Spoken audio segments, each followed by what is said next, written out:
Hello, everyone. Let's revise together cardiovascular examinations for basis exam. So we'll first start with reading the instructions in the wall and doing the hand sensitizations. And then, say, for example, my name is Dr. Ahmed Al-Hadi.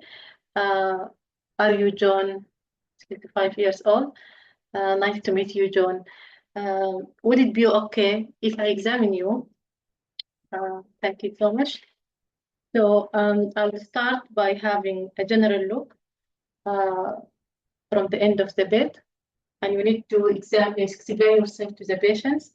So take a few steps back, and at the end of the bed, and inspect the patient and the surroundings. So the patients have a look if he's breathless, not breathless at rest, any peripheral cyanosis or obvious cyanosis, any cannula, any oxygens, and if he has any dysmorphic features, because as you know, we have some few patients to test for that. So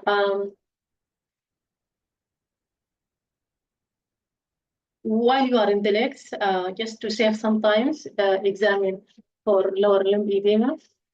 So ask the patient,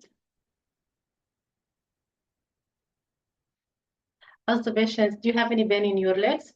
May I press in your legs? So press for lower limb edema, beating edema, and if you want, you can check for peripheral bulb, dorsalis beaded bilaterally, and have a look for saphenous vein harvesting scars.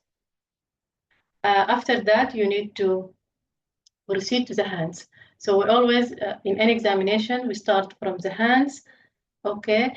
Sometimes the wrist, and then the elbow, maybe blood pressure, and sometimes could be proximal myopathy, and then go to the eyes, mouth, face, neck, and the systems that you would like to examine. So in this case here, we have the precordium. So in the hands, this is the most common areas you need to examine for. There could be more, but these are the most. So we need to look for signs of infective endocarditis, like splinter hemorrhage, ocular node, Janeway lesions. But to make you remember it, we have 4 in the nails. So in the nails, you need to look for splinter hemorrhage, clubbing, and Quink's sign, which is for aortic regurgitations, and cutaneous staining sometimes could be significant. And we need to look for signs of hyperlipidemia, such as tendon exanthemata and palmar or eruptive exantheplasma, and as I said, ocular node and Janeway lesions. And we can also check for capillary refill times. So going up in the hands, we need to check for the pulse, which is like the most important thing in the stations. If you missed it, you're going to fail the station. So we need to check for rhythm, regular, irregular, rate, how many beats per minute, and we normally check in 15 seconds and multiply by 4, just for time management sake. And character, is it like normal, slow rising, as in aortic stenosis, or bounding character as in aortic regurgitations? And we check for synchronicity, like radial delay. We check the pulse in the post-radial artery, and if there is radial delay, it may indicate aortic dissections or coarctation of the aorta. And we check for the volume, as you know, for example, a small volume in aortic stenosis, large volume in aortic regurg, and we check for collapsing. If the volume is large, we may need to check for collapsing pulse, which is also signs of aortic regurgitations, and radiofemoral delay. At this point, we need to ask the examiner for the interruptions. So we stopped in the hand examination. So we said like collapsing pulse, which signs of aortic regurgitations, and when you get to the point you need to do radiofemolar delay and the blood pressure, tell the examiner, at this point, I'd like to do radiofemolar delay and check for blood pressure. Say them together like this. So the examiner will tell you no need for radiofemolar delay, and blood pressure is 120/80, for example. So when the examiner tell you the blood pressure, you need to put in your mind, is it hypertension less than 90/60, or hypertension more than 140/90, or is it narrow pulse pressure or wide pulse pressure? Narrow pulse pressure in aortic stenosis and wide pulse pressure in aortic repair, which is the when you take systolic from the diastolic, we decide it is narrow or wide pulse. Also, we can check for the differences between the two arms. We can check blood pressure in the two arms, and if the difference more than 20, it may suggest aortic dissections.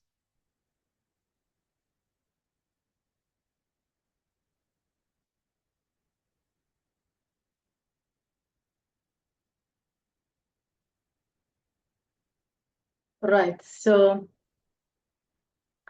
as we said, from the arm, we go up to the eyes and mouth. So, and face. So in the eyes, we look, the most important thing, the pallor. So we may instruct the patients, may I have a look at your eyes? Would you please lower your lower lids for me? Lower down or pull down your lower lid for me so you can check for pallors. Beyond this, if you want, but it's not always relevant in cardiovascular. And you need to look for hyperlipidemia again, like exanthelasma, for example, at the edge of the eye. And also, you need to look for mouse in the mouse with the torch. You instruct the patient, would you please open your mouth large for me? And with the torch, have a look in the mouth, look for dental hygienes, and also instruct the patients, would you please stick your tongue to the roof of your mouth, which is to look for cyanosis, and you also can have a look at high arch palate if you find any dysmorphic feature in your inspections. And also in the face, you may look for example, molar flush for mitral stenosis. And going down to the neck, you can instruct the patient, would you please, and the patient should be at 45 degrees, and ask him, would you please look for your left sides? You will be in the right side of the patient, so you need to look left to look at the raised JVB and comment on that. And if the JVB is raised, you need to do hepatojugular reflex and ask the patient, do you have any pain in your tummy? May I press in your tummy? So press in the right hypochondrial area and look for the right in the JVB. Also, you need to look for carotid pulsations or Cardigan signs, which is indications of aortic regurgitations. And the most important area, which is the Precordium examinations. So by inspections, you look for scars, midline sternotomy scars, mitral valvotomy scars like lateral thoracotomy scars, or infraclavicular pacemaker scars. And you also look for chest deformity like pectus excavatum or herniatum if there is any dysmorphic feature, as I said before. And if you find anything by inspection, please comment on that. And then you need to instruct the patients, would you please put your hands on your hips bilaterally? So when the patient making triangles by his body with two hands, putting his both hands in his hip, you can check for scars in the axillary area and lateral part of the thorax, and also you need to check for axillary lymph nodes. And also we need to, by palpations, this is inspections. For palpations, we need to palpate for 4 areas: for the apex, for the peristernal heave, palpable second half sound, B2, and thrills. So for the apex, we need to comment on the site and character. And for the site, just we need to say we stopped in the Precordium. We finished from inspections and going back to the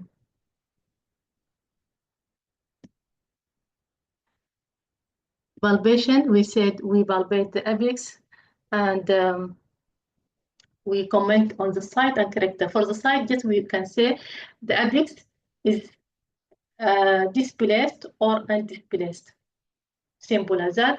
And we're going to comment on the characters, and during our study, we're going to find different type of characters, if like heaving, tabbing, thrusting, and also we need to check for peristernal heaves and palpable second heart sound, which could be indication of pulmonary hypertension.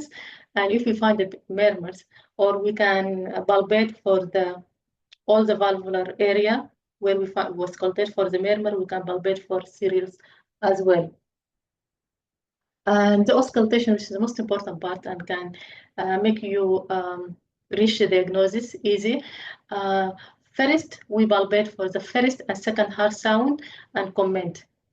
First heart sound and second heart sound are normal, or say first heart sound is loud and second heart sound is normal. So you need to comment on the first and second heart sound, and then you start to auscultate for the murmurs. The first one, the mitral valve, in the fifth intercostal space, mid-clavicular lines, and then go to the tricuspid valve, which is the fourth, as you can see in the picture, fourth intercostal space, left sternal edge, and then go up to the pulmonary valve in the second intercostal space, left sternal edge, and then go to the aorta, which is the second intercostal space, right sternal edge. And this, the aorta, which is the second intercostal space in the right side, this is mainly for aortic stenosis. For aortic regurg, there is another aortic area to hear for aortic valve problem, aortic regurg specifically in the third right intercostal space, which is between the pulmonary and tricuspid area, where you can see in the pictures. So you can check for the aortic regurg. And when you it's auscultate for each murmurs, you need to comment on the timing, character, and the sites. If it's heard everywhere, you can say loudest at. Like I can hear a murmur all over the precordium, but loudest at the epic, for example, or the aortic area or the mitral area. And heard best in inspiration, in expirations. So I can give you example. First, for the mitral valve, you can ask the patients, could you please roll into your left sides? So when the patient rolled into your left hand side, the murmur could be louder, best heard. And then also we ask him to take deep breaths in and out and hold. So this is to know if the murmur increased by inspiration or expirations. For the valve that in the left side, which is mitral and tricuspid, the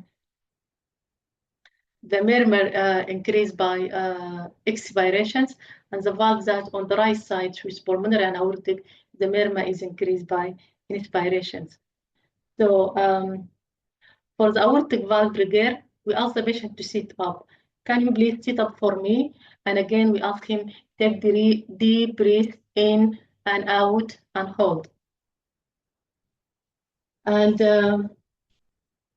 as I said, for example, to describe the murmur, we can say, for example, let's say let's take mitral stenosis as example. So we can say there is mid-diastolic rumbling murmurs. So we're talking about the timing is mid-diastolic, and the character is rumbling murmurs, and the site at the apex, radiate to the axilla, and heard best in expirations with the patient in the left lateral positions. So this is how we describe the murmur. And also don't forget to examine the back. In the back, we have 4 areas we need to examine the back as well. So we need to listen for bibasal curricles, for heart failure, and also it's called that for lung sound. It could be pulmonary. Yeah, just the lung field are clear or not. Quick listening to the back of the patients, and sacral edema. Also, you need to take permission, ask the patient if they have any pain in the lower part of their back, and check for sacral edema. And also, we need to I forgot the 4 things. So now we already checked the lower limbs. If you didn't do at the beginning of your examinations, you can finish your examination by examining the lower limbs for harvesting scars, for lower limb edema, for peripheral pulses.